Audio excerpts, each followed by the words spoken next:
Now hello guys, आज मैं आपके पास एक टॉपिक लेके आई हूँ। वो भी हेल्थ केयर से रिलेटेड टॉपिक है। NABH।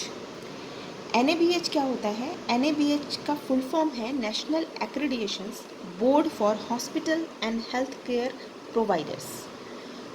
तो NABH का जो एक प्रोटोकॉल है वो क्या है कि कोई भी NABH हॉस्पिटल होता है, जो भी उसका एक प्रोटोकॉल होता है और उस प्रोटोकॉल के अकॉर्डिंग ही NABH का जो भी सर्टिफिकेट है वो उस हॉस्पिटल को मिलता है। तो आई मीन टू से कि वो प्रोटोकॉल उसको जो भी वो सर्टिफिकेट को मिलने के लिए होना चाहिए, वो सारी प्रोटोकॉल को फुलफ़िल करना चाहिए उस हॉस्पिटल को, तभी उसको NABH दिया जाएगा। ओके, तो इसमें मेनली जो NABH का बेसिक सा प्रोटोकॉल ये है कि patient care and staff care. Patient care mainly है, उसी के अकॉर्डिंग कोई भी हॉस्पिटल को NABH एक्रेडिटेशन मिलता है। तो ये हर एक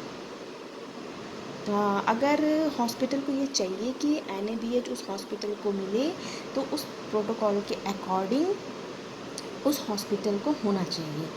और जब भी NABH का विज़िट होता है, आई मीन टू हॉस्पिटल में जब भी NABH का विज़िट होता है, तो वो सारे प्रोटोकॉल को हॉस्पिटल को फुलफ़िल करना चाहिए। अगर एक भी फुलफ़िल नहीं होता है तो NABH उसका विज़िट को कैंसिल कर देता है, आई मीन उस ऑडिट को कैंसिल कर देता है और उस हॉस्पिटल को बता देता है कि आपको इस एरिया में अपना जो भी है इस एरिया में आपको काम करना है। और जब भी हम नेक्स्ट ऑडिट करेंगे तो वो एरिया से हमको सेटिस्फेक्शन मिलना चाहिए, तभी हम आपको आपके हॉस्पिटल को या जो भी है ब्लड बैंक है या जो भी आई मीन टू से जहाँ पे भी NABH हेल्थ केयर में चाहिए, तो उस तभी हम ऑडिट करके उसको पास करेंगे। NABH की NABH हम देंगे, NABH का सर्टिफिकेट देंगे जब आप उस प्रोटोकॉल को कंप्लीट करेंगे और उस एरिया में काम करके उस एरिया में भी आपको काम करना पड़ेगा जहाँ पे NABH उस हॉस्पिटल को कैंसिल किया है।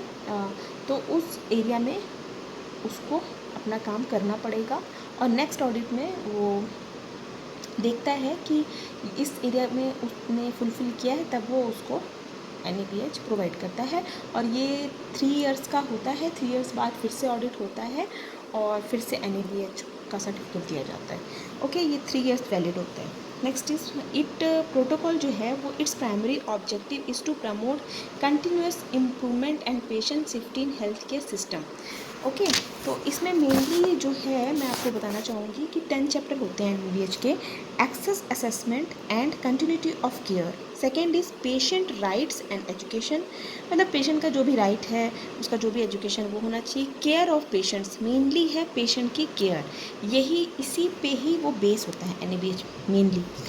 मैनेजमेंट ऑफ मेडिसिन, मतलब जो भी हमारा मेडिसिन है उसका मैनेजमेंट सही होना चाहिए। हॉस्पिटल इन्फेक्शन कंट्रोल का सही होना चाहिए सब कुछ।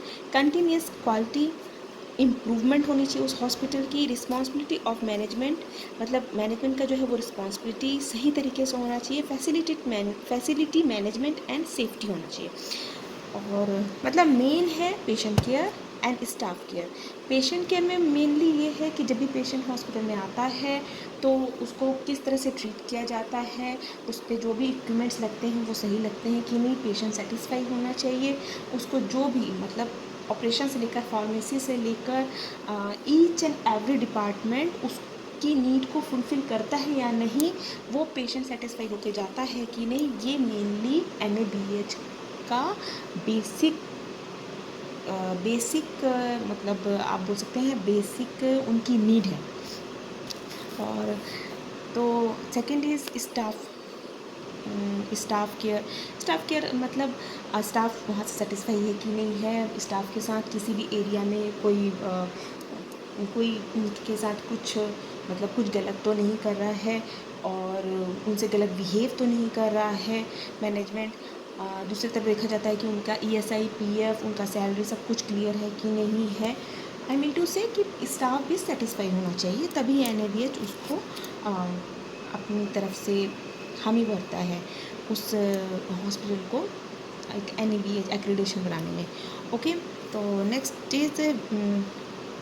इज़ कि हमारे इंडिया में फर्स्ट NABH हॉस्पिटल कौन सा है, तो वो है BM Birla heart research centre.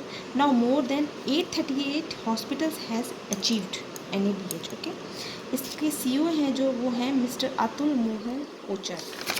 Okay, and बस दैट्स इनफ। NABH अगर आप समझ चुके हैं तो ये एक तरह, अगर NABH हॉस्पिटल है तो पेशेंट वहाँ जाना चाहता है क्योंकि उसे पता होता है कि वहाँ की क्वालिटी बहुत अच्छी होगी।